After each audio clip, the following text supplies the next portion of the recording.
Welcome back. It's a groundbreaking deal between Verizon Wireless and Google to bring online information to us faster, providing more content and with more wireless innovation. But it's already receiving more criticism than praise, as analysts warn it could be the end of the internet as we know it. Joining me now for more on the latest from this story and the two multi-billion-dollar corporations is radio talk show host Alex Jones, coming to us from Austin, Texas. Hey there, Alex. Great to have you as always. Now, critics are calling it a direct assault on the concepts of net neutrality. What do you say?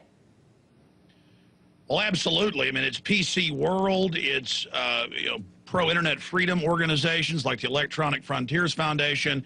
This has been the plan for about a decade. It's a consortium of universities, governments, and corporations, mainly in the West, that have called for Internet 2. And that's all this does, is create a new internet where all the major investment is put in that is really controlled by government and a select few corporations. And Google has said they want to be the internet.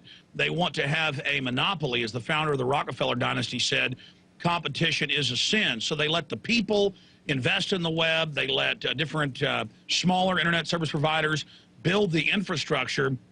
And then they come in with a two-class system where they can control the content, they can control what websites you're able to visit. We've had other telecommunications companies and cable companies try this in the last few years, but they've been defeated in court, and Congress has told them not to do this. But Google is deeply in bed with the military-industrial complex and basically is the CIA and NSA.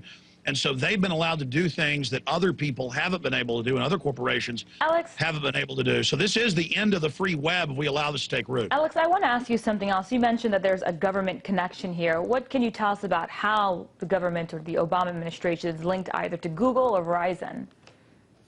Well, sure. I mean, before Obama got into office, he literally is just a front man put in by the same corporations. Bush wrote the Cybersecurity Act during his administration. His administration wrote it. And it sets up hundreds of thousands of domestic spies that the Washington Post reported on in its top secret USA report that will go out and basically control the internet, police the internet, and they plan to phase out the old web and force everyone onto this new, highly surveilled, curtailed web that they're going to call a consortium of private networks. But we have Schmidt, the head of Google, and others, swearing to defend Obama, pledging to help carry out his agenda. We have Yahoo doing this as well. And we have Google, admittedly, with In-Q-Tel and others, giving them some of the founding seed money at the beginning. And Google also has one of their main research laboratories as part of NASA. And so Google, from the very beginning, like Microsoft, was really a front company of the military-industrial complex because, in this nation, the government's not supposed to run the major corporations. And so they've just done this by stealth. And now Cass Sunstein, the White House regulations czar, and others have written public white papers saying they want to shut down the old web incrementally and force people onto something very similar to the Chinese state-run internet. Alex, I want to ask you, what does this mean for you? The contents of InfoWars and other sites you participate in aren't exactly pro-corporation. So can we and your viewers, your fans, and you have a lot of them, expect to have you censored? Is that a lingering fear you have? We get censored all the time by Facebook and Google, and routinely our search terms that we talk about are #1, and they remove them and make them non-searchable. So we deal with the attempts to curtail and stop the viral spread of our information. I am pro-free market. I'm a constitutionalist, a libertarian. I'm against these mega corporations that are bigger than most governments combining forces together to use government to consolidate markets and create cartels and oligopolies. And so, yes, look for Infowars.com, PrisonPlanet.com to be censored more and more. Already at major corporations and at, quote, free government broadband, where you pay tax money in Europe and England, at the major bus terminals and train stations, you can't visit my websites. Australia talked about banning sites, and for a while you couldn't go to InfoWars, and some of the major ISPs were blocking it also in New Zealand. And so they're testing all of this, but every time they try it, there's a major public outcry. But not just my websites. They're trying to curtail and restrict access to other governments' websites and other foreign news agencies. This is a move by the corporate interests that dominate the United States and England Alex, to I want to try to ask you shut something out. else. I want to ask you something else because we have a package I'd like you to take a look at. Now, the president of free speech, and since you mentioned being a threat to governments and free speech, the president of free speech, John Silver, wrote in an op-ed in the Huffington Post that the merger is like BP and Halliburton ironing out the rules for offshore drilling with no public input and having the minerals management services sign off on it. What do you make of that analysis? Well, that quote is 100% on. That is exactly what's happening. That's what the New World Order is, in their own words. It's global corporations.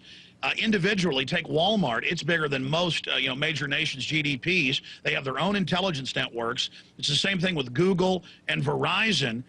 They are simply declaring what they're going to do. That's what globalism is corporations becoming the government. It's the same thing with this new banking agreement worldwide, where the 6 big mega banks will now issue their own global currency, their own SDRs. And so they're just announcing that they now have control of the old internet, and they're going to force everyone onto their internet where they can charge you more and restrict and control what you can do, because the power structure is on record saying they're scared of the free press that is now supplanting mainstream media. Alex, I want to get into something else because we're speaking of censorship, but surveillance will become one of the main features for all EU flights. That announcement is in, and RT's Laura Emmett has the latest. Off for a week in the sun. But if a European Union project goes ahead, these people could have their conversations and movements monitored while they're flying. The plan has alarmed civil liberties campaigners who fear further growth in the surveillance state. But air passengers are divided.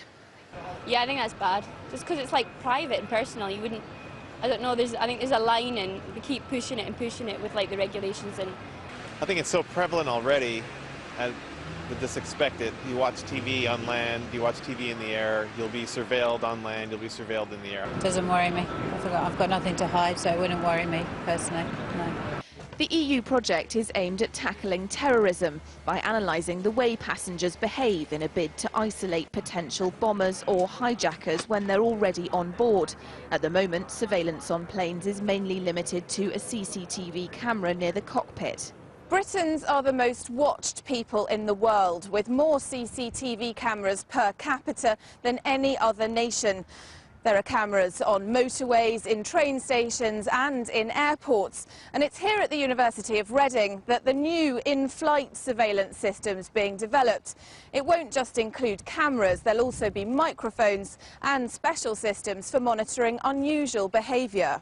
Behaviour the system will eventually be able to pick up includes sweating, moving around the cabin in an erratic way and repeated visits to the toilet. Dr. James Ferryman insists it will distinguish between potential terrorists and nervous flyers. Now, one way we could do that is to look very carefully at the types of cues that we detect. So, for example, someone may be acting nervously or anxiously, perhaps sweating.